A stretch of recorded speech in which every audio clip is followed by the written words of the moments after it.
बिस्मिल्लाहिर्रहमानिर्रहीम। अस्सलाम वालेकुम। मैं हूं बुशरा सदीकी और आप देख रहे हैं मेरा यूट्यूब और फेसबुक चैनल।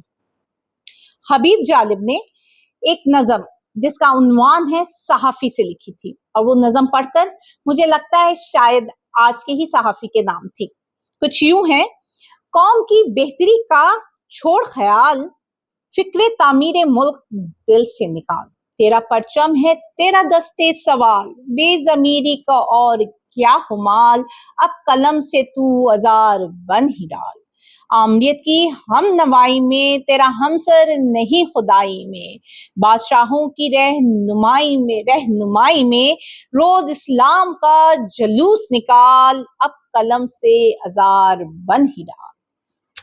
क्योंकि शायद जो सहाफत, ये जो ट्रेडिशनल सहाफत की बात करी, मैं सिटीजन जर्नलिज्म की बात नहीं करी, जो ट्रेडिशनल सहाफत है, जो सहाफत आजकल हमारे मुल्क में हो रही है, उससे बेहतर तो यही है कि इस कलम से अजार बंद ही डाला जाए। पहले नंबर में हमारे पास है हामिद मीर साहब, हामिद मीर साहब, जिनके पास दुनिया भर की तमाम खबरें होती हैं और वो क्या होने वाला है वक्त से पहले उसकी पेशन गोई भी कर देते हैं। तो ये बताती चलूं, ये उनका तज्जिया नहीं या दूर नजर नहीं है, बल्कि इनको खबर पहुंचाई जाती है। और अब तो आजकल रोजाना टीवी चैनल में बैठकर ये बताते हैं कि इस मुल्क में क्या होने वाला है और किसके साथ क्या होगा, और इस मुल्क में इलेक्शन कब और कैसे होंगे, और अगला वजीर आजम कौन होगा। ये सब कुछ हामिद मीर साहब को पता है। और हामिद मीर साहब वो हैं जिनका नाम भी अब निगरान सेटअप में आ रहा है कि वो निगरान वजीर आजम बनेंगे।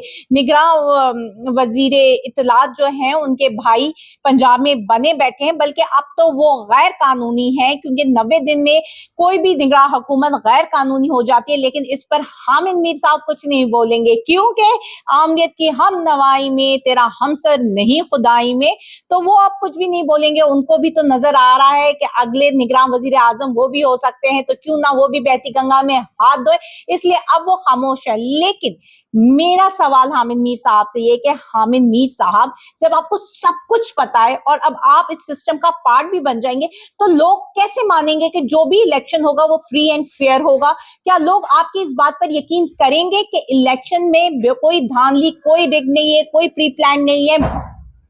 आप कैसे इस बात का यकीन दिलाएंगे लोगों को, जबकि आप खुद बता चुके हैं कि सारा कुछ पता है आपको कि कौन बनेगा, कैसे बनेगा, और फिर आप जो कि सब कुछ जानते हैं वो इस सिस्टम का पार्ट बन जाएंगे और उसके बाद इलेक्शंस होंगे। तो पहला सवाल ये है कि जब हर चीज प्री प्लान्ड है तो आप इलेक्शन पे करोड़ों अरबों रुपए का क्यों खर्चा करें? पहले मुल्क माशी हालात से जो है प्रॉब्लम्स में है, तो उसके बावजूद भी एक ढोंग, इलेक्शन का ढोंग करने की क्या तुक बनती है? तो बेहतर नहीं है कि जो नॉलेज, जो इंफॉर्मेशन या जो कुछ प्री डिसाइडेड आपको है, आप वो प्लीज इंप्लीमेंट कर दीजिए, और अपना जो शौक आपको आजकल चढ़ा है वजीर आजम बनने का, चलें वो भी देखते हैं कितना पूरा होता है। क्योंकि हकान अब्बासी तो कह रहे हैं कि बड़ी शर्म की बात है कि दुबई में बैठकर निगरान वजीर आजम की बोलियां लग रही हैं। ये हम नहीं कह रही, ये शाहिद खाकान अब्बासी साहब कह रहे हैं।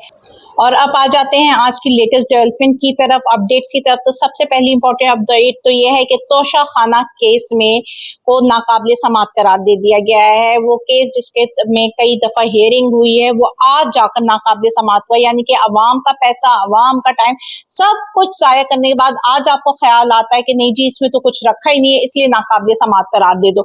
अच्छा, दूसरी तरफ जो अहम डेवलपमेंट हुई, जो रातों रात एक नैब में तरामीम को मंजूरी दी गई, जो कि सदारती ऑर्डिनेंस के तहत दी गई हुई। और याद रहे कि जो सदर साहब हैं आरिफ अलवी साहब, वो मुल्क से बाहर हैं, वो हज की सआदत के लिए गए हुए हैं। तो इसी असना में संजरानी साहब ने रातों रात नैब ऑर्डिनेंस में जो है तरमीम करवा दी गई हैं, और उसमें जो है अब जो जिस्मानी रिमांड 15 दिन से लेकर 30 दिन का कर दिया गया है।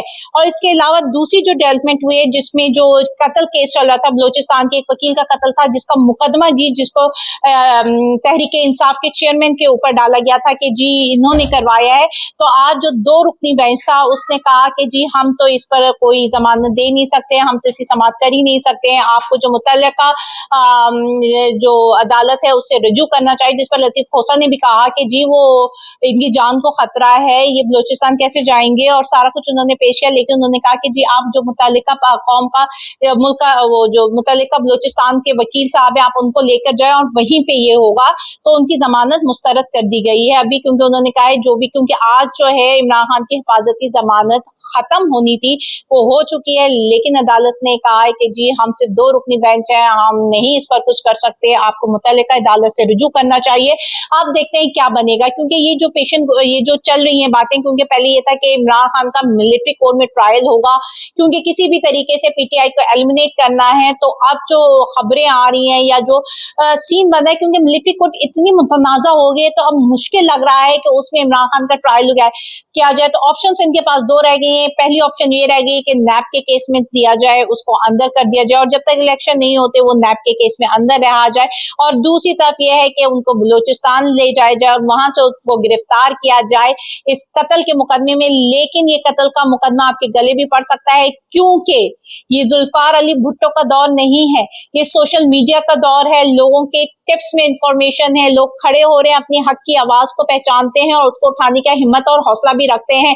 आप लोग हमेशा से पुराने स्क्रिप्ट पे काम करते आए और ये भी एक पुराना स्क्रिप्ट है। आपको लगता है कि आपने भुट्टो को मुकदमे में, झूठे मुकदमे में, उस कत्ल के मुकदमे में फंसा कर फांसी दे दी थी, तो ये उस वक्त जितना आसान था, क्या इस वक्त भी इतनी ही आसान है कि एक पब्लिक सपोर्ट जिस लीडर के पास है उसके साथ आप ये स्क्रिप्ट प्ले कर सकेंगे? तो मेरे ख्याल से बहुत मुश्किल हो जाएगा। जो लोग भी इस पर काम करें उनको रीथिंक करनी चाहिए अपनी पॉलिसीज को और जमहूरियत को रास्ता देना चाहिए। अभी जो हमारे सामने एक जमहूरियत और डिक्टेटरशिप में लाइन ब्लर हुई हुई है, हमें समझ नहीं आ रहा कि आखिर इस मुल्क में कौन सा निजाम चल रहा है। तो मेरे ख्याल से अब उसको क्लियर हो जाना चाहिए और आपको अवाम को रास्ता देना चाहिए। अगर आपने अवाम को रास्ता नहीं दिया तो अवाम अपना रास्ता अब खुद बनाएगी। अल्लाह हाफिज।